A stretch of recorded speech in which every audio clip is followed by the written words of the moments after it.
Hey, what's up, guys? It's the Loc'd podcast. I'm Terri. And I'm Liz. Thank you so much for joining us. We're so happy to have you. We are. And just welcome. If you're a first time listener, especially welcome and thank you for listening.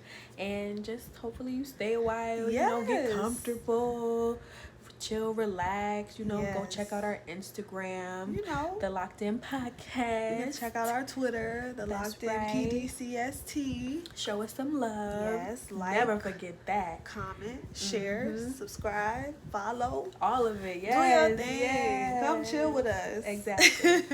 How was your week? Whew. Girl, again, another mind-tiring week. For me, at least.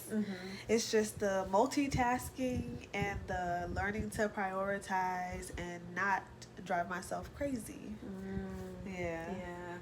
It's hard, trying to balance your mental tiredness and just like you have to find a balance. And I was telling my manager today, I need a mental health day. I think I do. My brain has I've been feeling like I'm in a rut, so I'm like, I need to take some time away, so yeah, I got some PTO coming up. I can't wait. Talking about PTO, I need to put some in. Yes, please do. Wait, but then how was your week? I'm so dramatic. But no, so I swear I thought I had COVID. What are you talking about? Monday, I woke up Monday and I just felt horrible. I had a sore throat, a headache. I don't ever get headaches, so that's when I know like something is not right. Yeah. But I was like, probably needed some hydration. Over the weekend because I wasn't drinking that much water.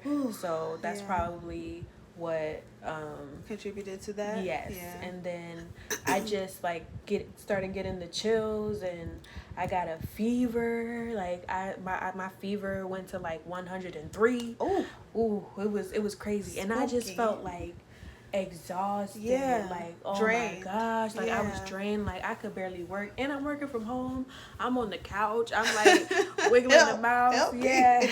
And Lewis is like, just call out, tell her you're not feeling well, tell my manager. And I'm just trying to work through it, the hard worker I am, trying to push through. And oh no, I can do it.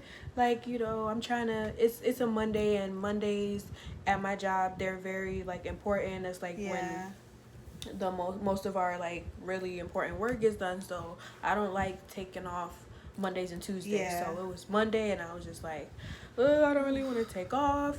But I ended up just having to do a half a day because I was not feeling well. And then Louis was just concerned too. And he's just you don't really complain. Because he took my temperature. Well, I took it and I handed it to him what is it? And he was like, it's 103. And I was like, I'm sick. I don't know what's going on. How did this happen? And he was like, wow, you really don't complain, because he's like, you clearly aren't feeling good. And I was like, wow, it took that long for you to start I took my first COVID test. How was that? I was scared to take it. When I hear that, I just feel frightened immediately. I was definitely afraid just from, just thinking of a swab going up my nose. I don't even like swabs in my ears, so if it's going up my nose, I clean my ears with a washcloth, okay? That's very, that's the proper way. Let me let y'all know. Don't try it. But, I do clean my ears. Yes. But you put the swab up your nose, and they say go. I've just heard stories of people's eyes watering, and I'm just I don't know. Want it. I don't want it. You know me, I'm just building up the fear. Oh my god, they will accidentally go the wrong way. It's gonna come on my eyeball or something. Okay. So I don't know. So I was a little scared. And I got there. It was actually a self swab. Okay. So I felt so much better. Yes. Because, I could control. Yeah. So I just did my little swab. And it actually, the COVID test came out negative. Good. Yes. Well, and that's also how I'm here. Yes, that's why she's here. I should not be, hopefully not contagious. That's good. But yeah, nothing, yes. No COVID. I'm like, you can start at least. I'm like, what? Yeah, so that was a bit of a scare for me this week. Yeah. But I started feeling better like the end of Tuesday. And so now I'm like 100%. That's good. Like 98%, yes. But, we getting there. I'm glad, because I don't know what I would have been thinking if it had came back positive. Like, what? Yeah, I don't know. I would have had to quarantine in my room. That would have been interesting, I don't know how you would have been able to do that. I don't know. I'm glad. Yeah. I don't have to think about that. Yeah. That would have been a struggle. Lewis would have to do it everything. Like get Eli ready and put him down. That'd be a completely different experience for everybody. Oh yeah. Wow. And I wouldn't be able to kiss and hug on my baby. I know. Like I would be so devastated. So I'm happy, and my coworker is like, you should get the vaccine. And I was like, you're right. Yeah, girl. Or I'm like, I shouldn't I? Man. Girl, yeah. That's a whole other. But yeah, I'm just happy it was negative, and your girl's good, healthy, and moving strong, That's good. Yeah. I'm glad. So. Yeah. Oh boy. Yeah. So today we have a good story time for you guys. We do. I'm a little bit on the edge of my seat, even though I'm the one that's going to be telling the story. It's okay. And so, I have to kind of... We're in a good space. We're in a safe space. We did create a safe space. Yes. And I just want to talk about an experience I had in my life. Mm-hmm. I'm going to say that my truth is I was kicked out. Mm-hmm. And that's how I feel. Mm-hmm. And so this is the story about that. Yeah. And so there we go. It was 2008, I believe it was. And it had to have been, that would have been when I graduated high school and then when I started college. And at the time, I was attending St. John's University. I was planning to be a psychologist. Mm-hmm. I was so excited and so nervous because my world was changing. Yeah. I was no longer, like a child student. I was now an adult student. And can I just say too, you were, I think, excited for the freedom and stuff, because when we were in high school, we both went to the same high school. Yep. Our dad would drive us to school and pick us up and drive us home. Yep. So, we didn't have much freedom. Yes. Just gonna say it blatantly. Yes. And thank you for bringing that up. A little background on that is that I think this is where this stems from. It stems from that, and then also, in my opinion, lack of support on an emotional level. Understanding my point of view, understanding when I'm having an insecurity and I'm asking for you to help me build that, to recognize it and acknowledge it. That for me it's a problem. It might not have been a problem for you, but for me it was something that I needed to work on. Help me, guide me, teach me. I'm needing that. I'm a child. Exactly. Yeah. So that's real. I feel like around this time there was a huge disconnect in just me and my parents. I think there was no trust for us on both sides. They didn't trust me, and I realized that I didn't trust them. I didn't trust that they would understand where I was coming from when I would bring them things. When I say things, I just mean simple things, as if I want a new book bag. Or I want to go to my friend's house to hang out with my friends because I haven't been able to do that. I'm at home all day long. Yeah. I'm not trying to get into trouble. I just want to socialize. You know? And can I also mention also struggling with the new religion we were like we were forced to follow and observe. So that was also another aspect of things we had to adjust to, and like another layer and reason why we were told we couldn't do certain things. That was like one of the main like overall reasons. I think so too. It was and I don't want to even like explain that as a negative, so to speak. It was more so just a huge adjustment. So our world was already small, can you imagine? And then getting something else put into it that made it even smaller. And then also there were boundaries in that world that we did not understand, because again, that wasn't what we were used to. So I was starting college in 2008 in the fall at St. John's University, and I had newfound freedom. I was taking the bus or the dollar van to school, to class. To get to class, I had to depend on myself to be on time. I had to make sure I was at class. I had to make sure I was in study group or lab or whatever we had. I had to make sure I was doing that. It was different from high school. And yes, teachers were right. It was completely different because they weren't running after you. You needed to be running after them if you were concerned with anything that was going on that had anything to do with that class. You needed to be on your shit. You need to be on your shit. And this is like side of the story. I just felt so unprepared for that side of it. I just felt so unprepared. Just side note, just how I feel right now for college. Just for that type of freedom, I felt so unprepared.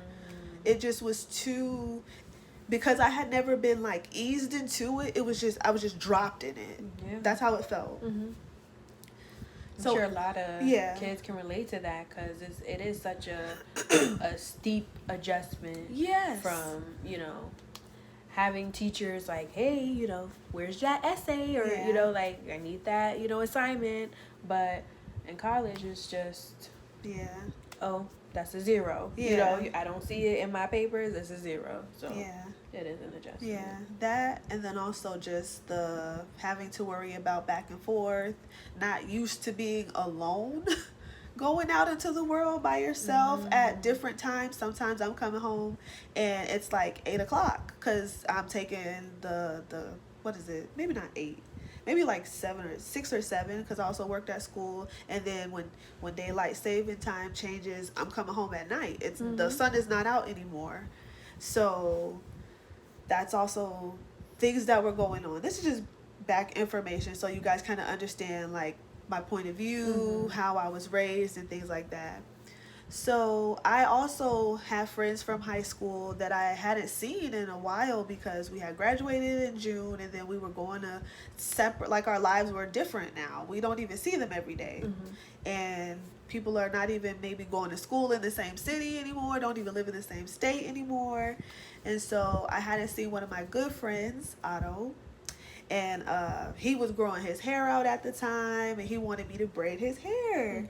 And because he knew I could braid, and sometimes I would braid people's hair at school, which we shouldn't do. The teachers were upset about it, but it's like Terri can't go anywhere. I'm not going to see her unless she's at school. So if she is supposed to braid my hair, this is the only time I got.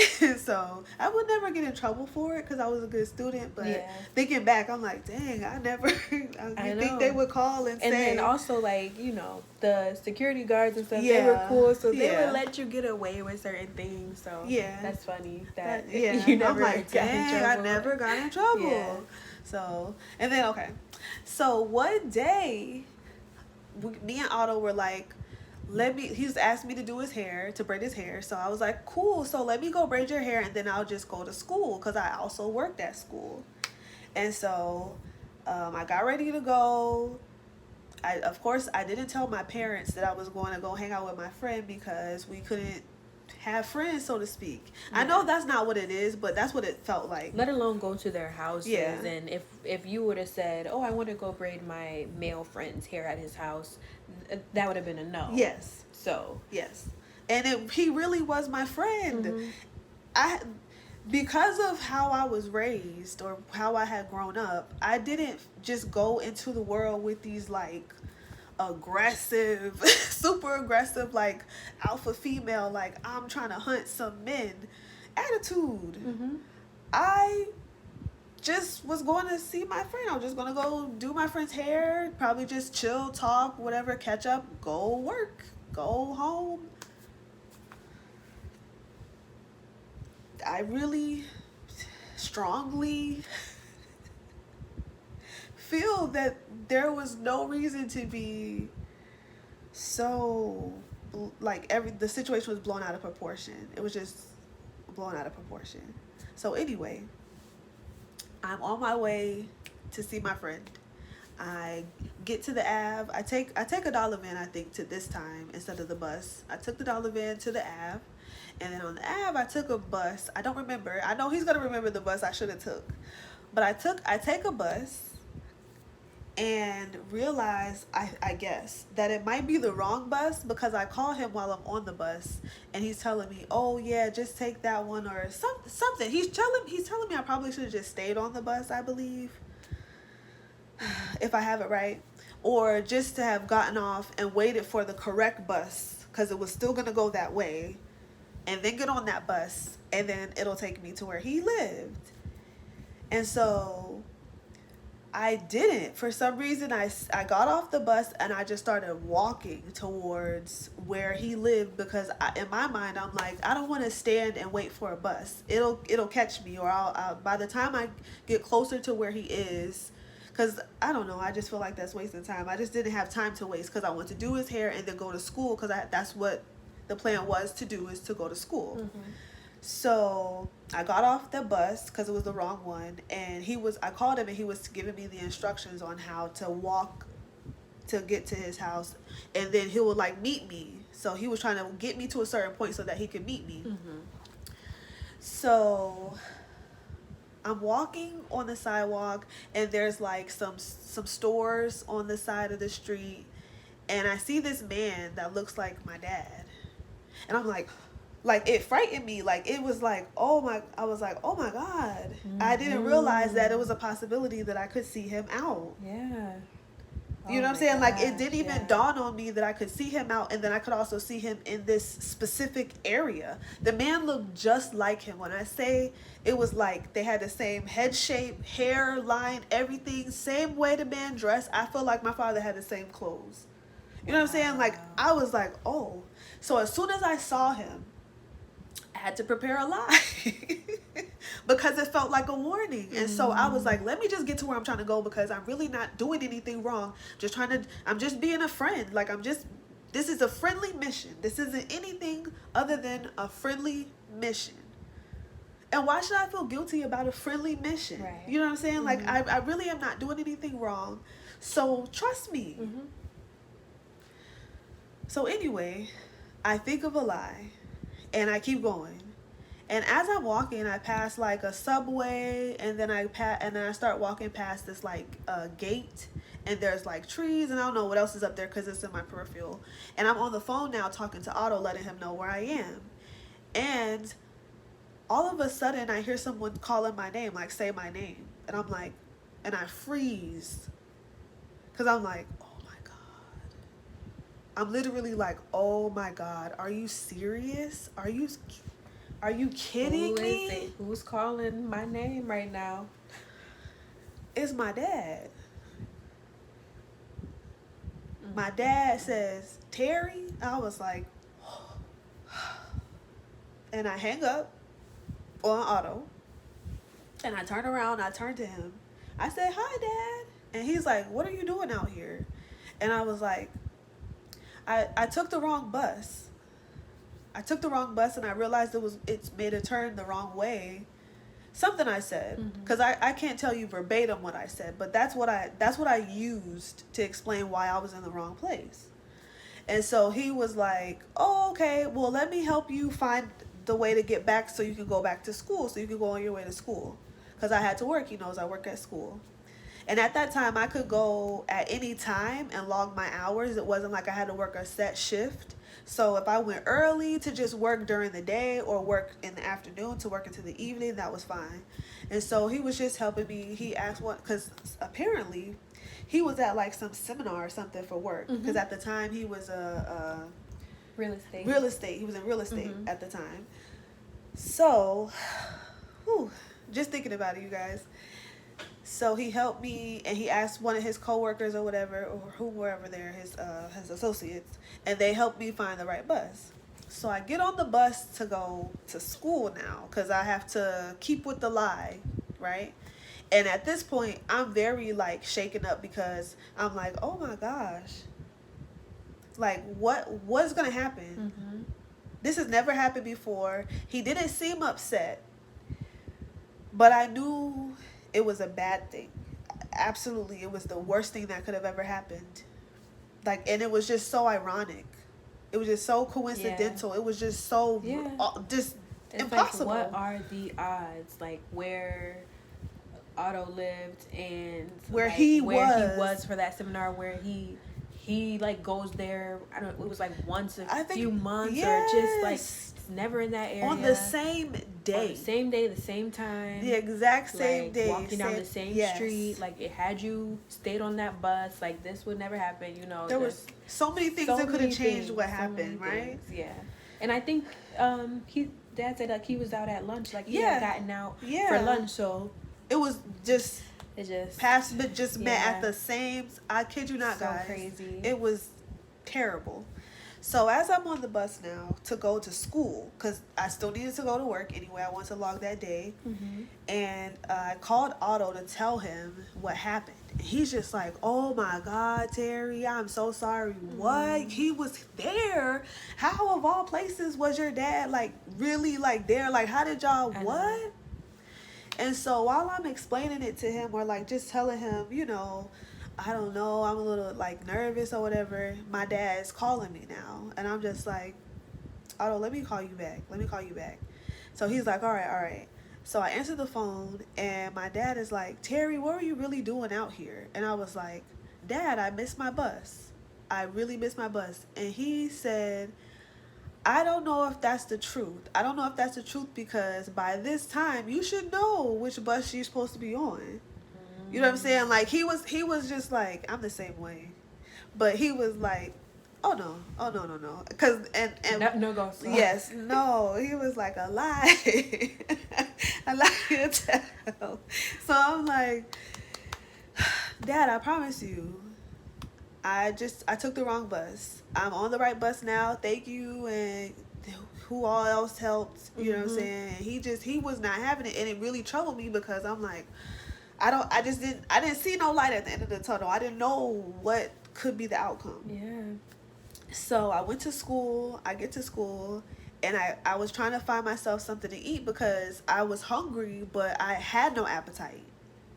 Like, at the time, I don't know if they still have it, but at St. John's in the food court, they had Burger King. I just went to Burger King, got me like a spicy chicken sandwich meal, of course, and couldn't eat it. And at the time, like, during that school year, actually, that first semester, it's so crazy because it felt like I was there forever. Just that first semester, which was still 2008, the same year I graduated from high school, I met these girls, and I started to have like Bible study with them at school because I was so stressed out. Like, I just felt like at home because we couldn't do anything, and I just felt like, in another episode we have to talk about, just for me, the unfairness. I feel like sometimes things just didn't seem fair, or like judgment against us just didn't seem fair. It just seemed bizarre and out of the ordinary, and just like over the top, and it's like, that's not even our personalities. Do you even know who you're dealing with? Like, you know what I'm saying? Like, it just, I was going through a lot. And I was also trying to figure out who I was, because I had no life experience in anything except being at home. So it was like, what's going on? Yeah. You know what I'm saying? I just felt so like ignored.